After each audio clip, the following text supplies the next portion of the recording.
Okay, ladies and gentlemen, Week 14 of the NFL season kicked off last night. The Rams gave it to the Pats, sort of brought the Patriots back down to earth, pretty much ruining their playoff chances.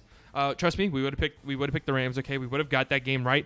But we have 15 more games Sunday and Monday, and we're going to pick every single one of those games for you correctly and in absolutely amazing fashion. Okay, subscribe to the channel for more NFL content and NBA content, and like the video, leave a comment. Let me know who you think's going to win. Let me know, why I'm a dumbass for thinking this team is going to beat this team or why this team's going to lose to this team. Let me know, okay? We love discussion on this channel. Even though, I'm probably right and you're more than likely wrong, we still love and enjoy having conversations on this channel. Let's get right into these picks.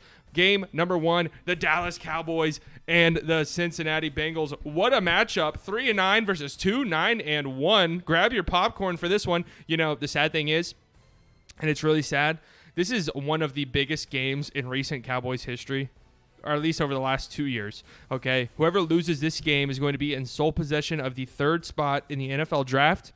The 3rd spot in the draft might as well be the number 1 spot. Why do I say that? Well, we know Trevor Lawrence and Justin Fields are 99% going 1 and 2. I've seen some people throw out some other ideas, but I think that's just people trying to sound weird and sound like the smartest person in the room. So the number 3 spot in the draft, if you're not looking for a quarterback, which hopefully neither of these teams are. I say hopefully because if the Cowboys fuck up the Dak situation, I'll be out the door. I'll never watch a Cowboys game again.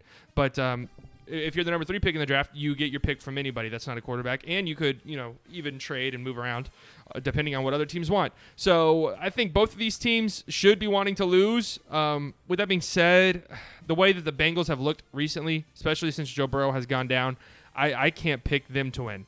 I'm rooting for them to win. As a Cowboys fan, this Cowboys team needs to lose, and anytime we want the Cowboys to do something, they do the opposite. We all know that to be true. But still, I just think the Cowboys are more talented, even though they're not talented at all. But this Bengals team is really going through it as of late. I can't see the Cowboys losing, especially considering it's Andy Dalton playing his former team. I don't think there's any bad blood there or anything, but he's going to want to come out and have a nice game, and I think that he does. And I think the Cowboys win this one. Moving on to the next game, we have the Houston Texans against the Chicago Bears. 2 disappointing, depressing teams. You have the Chicago Bears, who have lost 6 straight games and who look like an utter and complete total dumpster fire.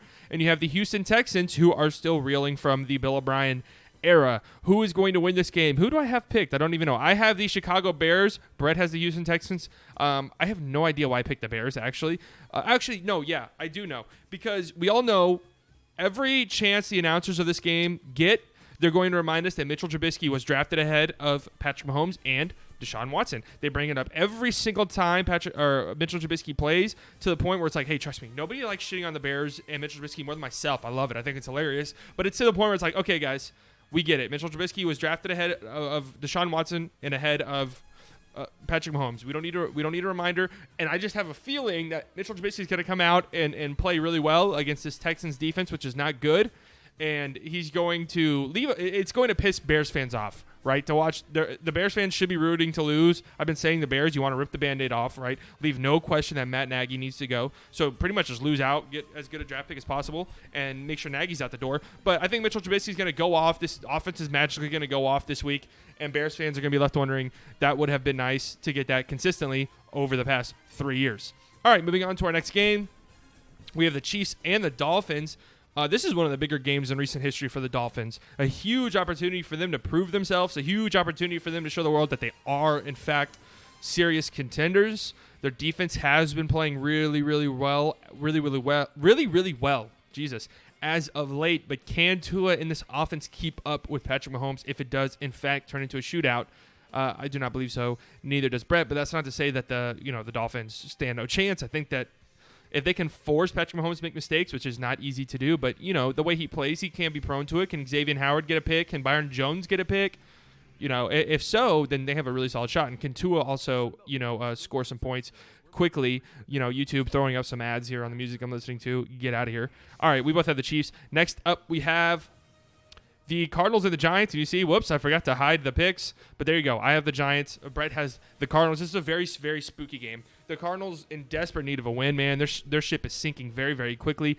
They could easily be the losers of 5 straight games if it weren't for that Hail Mary touchdown against the Bills a few weeks back. The Giants, on the other hand, they've won 4 in a row, and 5 of their last 7? So they are playing very, very well. Daniel Jones, it sounds like he will be back. And the most interesting thing about this game is Wayne Gallman and this Giants rushing attack has been one of the best in the NFL in recent weeks, and they're going up against a rushing defense in Arizona that has been one of the worst over the last few weeks. So can they can they establish the run game, keep the ball out of Kyler Murray's hands, keep the ball, out of the offense's hands so DeAndre Hopkins doesn't torch you? Even then, you do have one of the best corners in the NFL in Bradbury. So we'll see. I think the Giants pull this one out, but this one's a coin toss. It really is. Both of these teams need wins for different reasons. The Giants, obviously, at 5-7, that's a bad record, but they're sitting in first place in the NFC East. And then for the Cardinals to keep their now slim hopes alive, they need to win desperately bad. All right, moving on to our next game, we have the Vikings and the Buccaneers. I guess I forgot to hide all of these picks. Another team that really needs a win right here in Minnesota, and a team that really needs to right the ship. No pun intended, get it, Buccaneers, because they've looked like shit the past few weeks. But the Buccaneers need to get a win here. I think that they do. I think that they are going to be able to neutralize the biggest strength of the Vikings, which obviously is Dalvin Cook and their running game. And if they can successfully do that, then I have a hard time believing Kirk and this offense will be able to score enough points on this still good Buccaneers defense. But, that's not to say Kirk has been bad or anything. I think Kirk's actually been really solid this season. But I just don't know if they can score enough points. But then again, it's like we've seen this Tampa Bay Buccaneers team look like Super Bowl favorites at times, but we've also seen them look like a team that could easily slip out of the playoffs. So who knows what Bucs team we're going to see off of a bye? You would like to think we're going to see a team that is ready to get things headed in the right direction as playoffs approach. We both have the Bucs. Next up, we have the Denver Broncos and the Carolina Panthers. I hit the heads here, so I guess I was just lazy as shit on those last two. I don't know, but this game's grody. Both these teams 4-8, but I think both these teams are different 4-8, if that makes sense. I think the Broncos are a 4-8 team. I think the Panthers have been, a little bit more competitive than their record indicates. I think the Broncos are actually lucky to even be 4-8, even though they've looked decent at times. We both have the Panthers in this one. Just think they're a little bit better. It sounds like Christian McCaffrey is not going to play, so for fantasy owners who own Christian McCaffrey as the playoffs are here, such as myself, it hurts. It hurts. One of the worst number 1 overall picks ever. And that's, it seems to be the case a lot of years, actually, that the number 1 pick always lets you down. I think it's because your fantasy team is always going to be super dependent on the number 1 pick because of draft formats. But we both have the Panthers here. I just think that they're a better team than the Broncos at the end of the day. Can Drew Lock not turn the ball over? That's a lot to ask for out of him, it seems, because he is dead last in pretty much every single quarterback metric there is. And that's with Carson Wentz being as terrible as Carson Wentz has been. So I don't know if Drew Lock can keep up with this Panthers offense, who we've seen at times have shown that they're very capable of putting up a lot of points, regardless of who's in the backfield, because we've seen Mike Davis perform very well. Moving on to our next game, we have the Titans and the Jags. Let's just go ahead and pick the Titans. We all know the Jags have lost 11 straight games. They are clearly tanking, but they have been competitive at times. And I don't know, I wouldn't be shocked to see this game be kind of close. It was the last time these teams played. But wouldn't they play all the way back in week 2, right? A long time ago. And, these divisional games are always strange. 12 o'clock games. 12 o'clock divisional games. Weird shit always happens. But I just have a hard time seeing this Jags defense stop Derrick Henry and even, A.J. Brown, Corey Davis, all of those dudes. I think the Titans win this one pretty handedly. Next up, we do have the Colts and the Raiders. This is a pretty interesting matchup. The Raiders have really not looked great as of late. They lost 2 weeks ago to the Falcons in embarrassing fashion and almost lost and should have lost to the Jets last week. They desperately need to win here, or else their position in the playoffs is going to slip and slip and slip and slip. The Colts, if they want to keep up with the Titans, who are playing the Jaguars this week, obviously that's assumingly a win. They're going to have to win this game. We both have the Colts here. I just think this Colts defense is going to do a good job of stopping the Raiders' run game, which when the Raiders were performing, really well early in the season, it was because they were running the ball really well. And recently, they have not been running the ball well at all. I think the Colts will do a good job of stopping the run and forcing Derek Carr to beat them. All right, next up, we have the Jets and the Seahawks. This is the Seahawks But I don't know. I have a weird feeling about this game for some reason. I just do. Like, do the Jets have some type of life after firing Greg Williams? Who knows? I think that if the Jets were to win the game, because the rest of their schedule is difficult. They play, I think, the Seahawks, the Browns, the Pats, and I think the Rams, I want to say. Yes. So, them beating any of those teams would be an absolute shock. Maybe Week 17, the Patriots are already out of it, so they're trying to tank for a draft spot, and the Jets sneak out a win. I don't know. But I think it would be hilarious if they were to win this game. I like the Seahawks. I love Russ. I love Chris Carson. I love DK Metcalf. I love Jamal Adams. Like, I like the Seahawks, but I just think it would be so funny if the Jets were to win this game, and I just have a weird feeling about it. I just do. The Seahawks have looked shaky as of late, but on the other hand, I could also see the Seahawks saying, okay, look, we're about to play this piece of shit, maybe the worst team of all time, Jets team. Let's use this as an opportunity to just crush them, get our confidence back up, get Russ looking like an MVP again, and let's get the ball rolling as playoffs get closer. So, I'm picking the Seahawks because obviously I would never pick the Jets, but I have a very strange feeling about it for some reason. All right, next up we have the Packers and the Lions NFC North showdown. The Packers obviously are the Lions' daddies, so I don't imagine that changing anytime soon, even though, the Lions did look a little bit more motivated after the firing of Matt Patricia. But here we go. Packers, the Lions' defense, are they going to stop Aaron Rodgers? Nobody has stopped Aaron Rodgers really all year except the Buccaneers that 1 week. So I have a hard time seeing this Lions' defense finding the answer for Devontae Adams, for Aaron Rodgers, for Aaron Jones, for all of those guys. So we have the Green Bay Packers. Here, moving on to the next game. The Atlanta Falcons and the Los Angeles Chargers. These two teams I pick all of the time. I always pick these two teams to win. Of course, looking at their records, they never do, or they very rarely do. So it's hilarious that these two teams are playing each other. I just think it's a guarantee that I get this wrong. I just think it's a guarantee because I picked the Falcons. So, like, if I pick the Falcons correctly every single week, the Falcons would be the Falcons would be like 11-1 or 10-2. I picked them that many times, and the same could almost be said for the Chargers. Like, I don't know why I picked these teams so many times to win. They are now squaring off against one another. Of course, the Chargers are coming off of a 45-0 beatdown by the Patriots, but I'm picking the Chargers.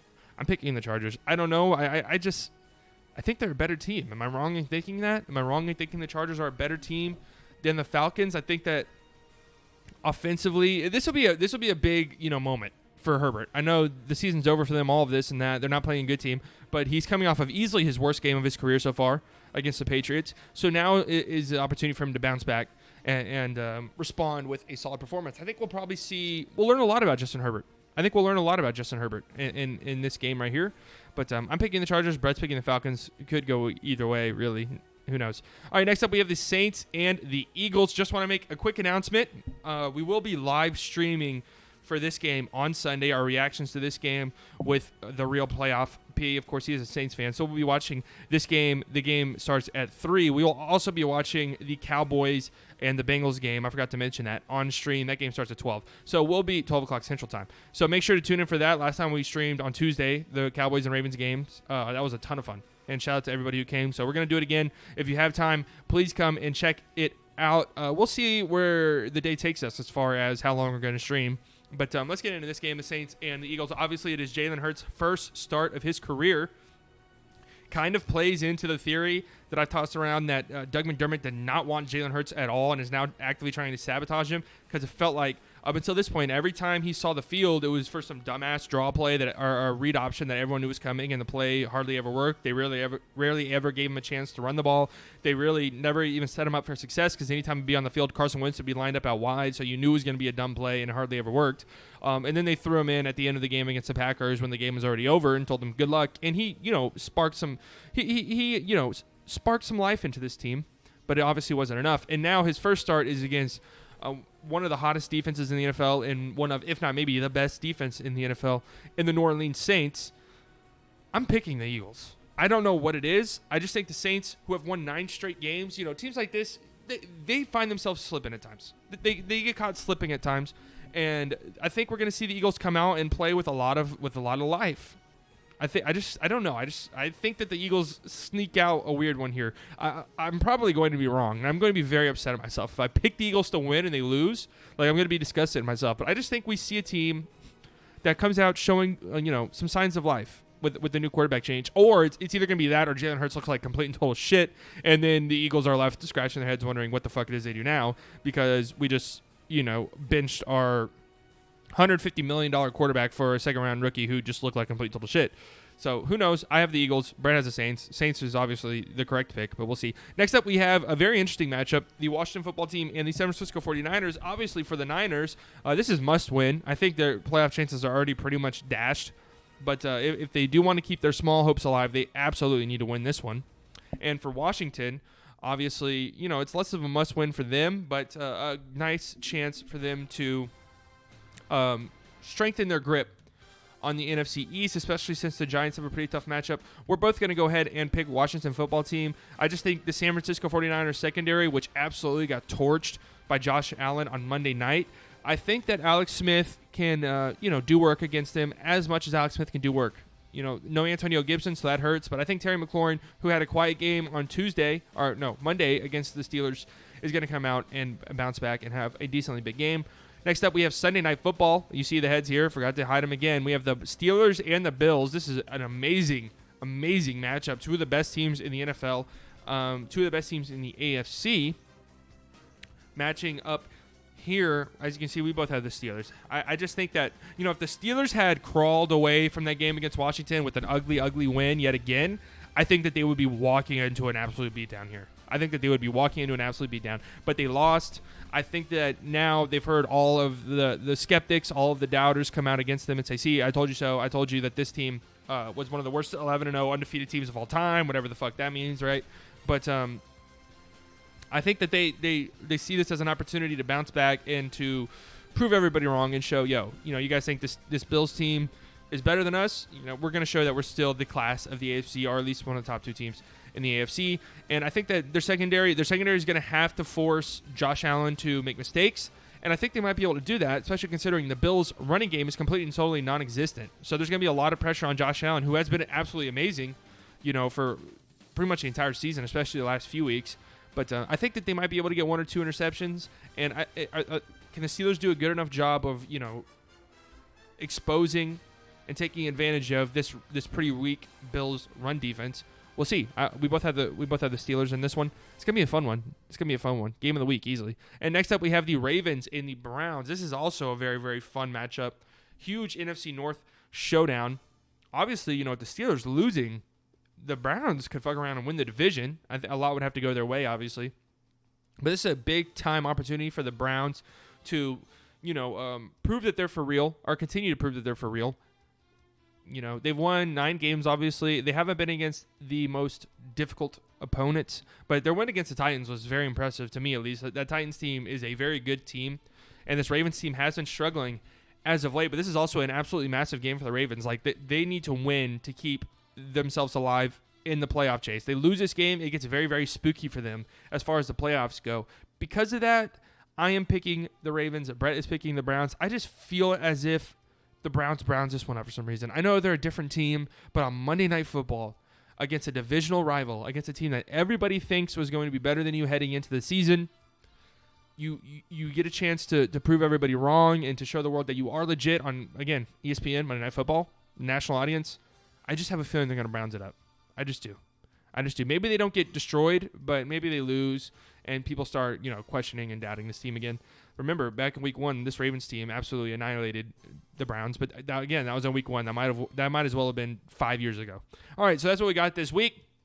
Make sure you leave a comment below. Tell me where I was wrong. Let's have a discussion. I love chatting with you guys. Like the video, subscribe to the channel, all that good stuff. Remember, streaming on Sunday. It's going to be a lot of fun, so make sure you come and check it out. Okay, goodbye.